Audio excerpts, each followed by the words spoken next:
Jika peradaban manusia cukup maju untuk menciptakan simulasi yang realistis, maka kemungkinan besar kita sudah berada di dalam salah satu simulasi tersebut daripada di dunia nyata yang asli. Yo, coy. Tekan subscribe ya, coy.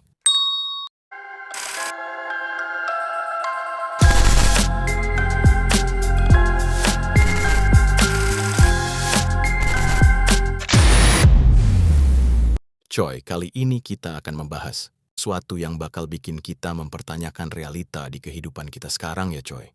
Coba deh lo bayangin, di era kita sekarang ini, yang dimana dunia udah canggih, serba canggih lah pokoknya. Tapi coy, di balik kecanggihan yang kita rasain sekarang, gua kepikiran sama film yang berjudul The Matrix tahun 1999. Nah, jadi The Matrix ini adalah film yang menceritakan seorang pria bernama Thomas Anderson, diperankan Keanu Reeves, kita sebut saja Neo ya. Dia adalah seorang programmer dan kalau malam jadi hacker gitu ya. Neo ini hidupnya biasa aja, kerja kantoran, duduk depan komputer, tapi di dalam dirinya dia ngerasa ada yang aneh sama dunia ini. Kayak ada sesuatu yang nggak sinkron, nggak masuk akal, tapi dia nggak bisa jelasin apa. Sampai akhirnya dia dihubungi sama sosok misterius bernama Morpheus. Dari situ hidupnya berubah total. Morpheus ngasih dia dua pilihan, pil biru atau pil merah. Pil biru, dia tetap hidup seperti biasa, bangun dan lupa semua yang dia alami. Pil merah, dia bakal tahu kebenaran tentang dunia yang sebenarnya. Dan Neo milih pil merah. Disitulah dia sadar ternyata dunia yang dia anggap nyata selama ini cuma simulasi komputer raksasa yang disebut Matrix. Manusia ternyata hidup di dalam sistem buatan mesin, sementara tubuh aslinya tertidur dan dijadikan sumber energi. Bayangin coy, semua yang dia lihat, sentuh, rasakan, ternyata cuma program. Gedung, langit, jalanan, bahkan orang-orang di sekitarnya, semuanya bagian dari sistem. Dan dari situ cerita berkembang. Neo dilatih buat memahami bahwa hukum fisika di dalam Matrix bisa dibengkokkan, dilanggar, bahkan dimanipulasi kalau dia sadar itu cuma kode.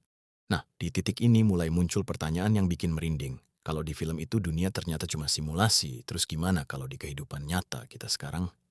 Apa mungkin ada kemungkinan yang mirip? Nah, dari konsep The Matrix itu, muncullah satu pemikiran yang nggak cuma ada di film, tapi juga dibahas serius sama ilmuwan dan filsuf. Namanya teori simulasi. Teori ini bilang gini, kalau suatu saat peradaban manusia atau makhluk lain jadi sangat maju secara teknologi, sampai bisa menciptakan simulasi yang benar-benar realistis, lengkap dengan kesadaran di dalamnya, maka bukan hal mustahil kalau kita sekarang ini sebenarnya hidup di dalam simulasi seperti itu. Secara logika sederhana begini, sekarang aja kita sudah bisa bikin dunia virtual, game open world, VR, AI yang bisa ngobrol, bahkan karakter digital yang makin lama makin realistis. Bayangin 1000 tahun lagi teknologinya seperti apa. Kalau satu peradaban bisa membuat jutaan bahkan miliaran simulasi dunia, maka secara probabilitas jumlah dunia buatan akan jauh lebih banyak dibanding dunia asli. Artinya apa?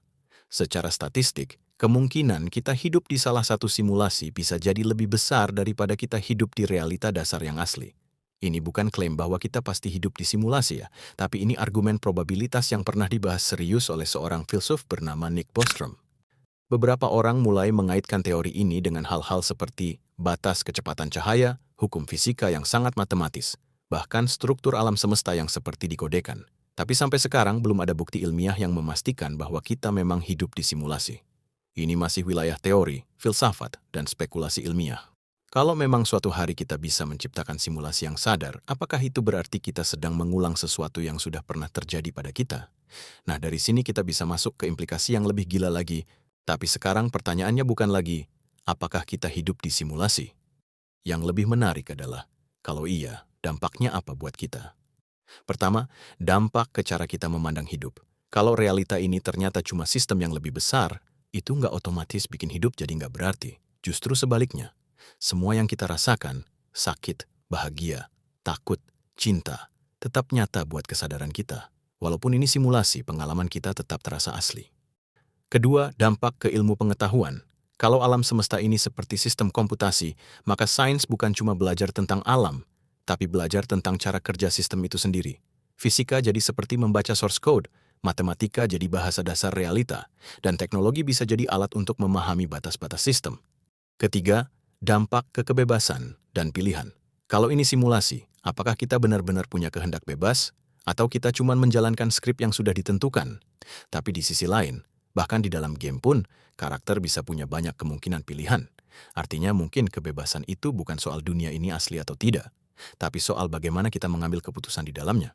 Keempat, dampak psikologis. Ada orang yang bisa merasa kecil. Kalau ini cuma simulasi, berarti hidup nggak penting. Tapi ada juga yang justru merasa lebih berani.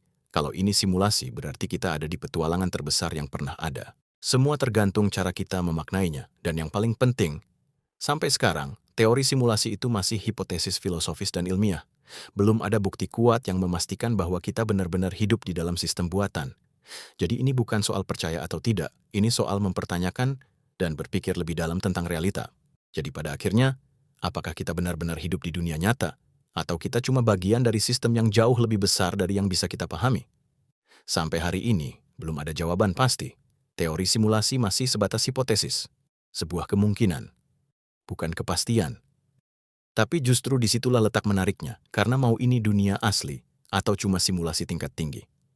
Kita tetap merasakan sakit. Kita tetap merasakan bahagia. Kita tetap punya mimpi, ketakutan, dan harapan. Dan mungkin, yang paling penting bukanlah apakah dunia ini nyata atau tidak, tapi bagaimana kita menjalani peran kita di dalamnya. Kalau ini simulasi, maka ini adalah simulasi yang sangat detail, sangat kompleks, dan kita adalah bagian sadar di dalamnya. Dan kalau ini dunia nyata, maka ini adalah realita paling luar biasa yang pernah ada. Apapun jawabannya, pertanyaan ini akan terus bikin kita berpikir. Dan mungkin, itulah yang membuat kita benar-benar manusia.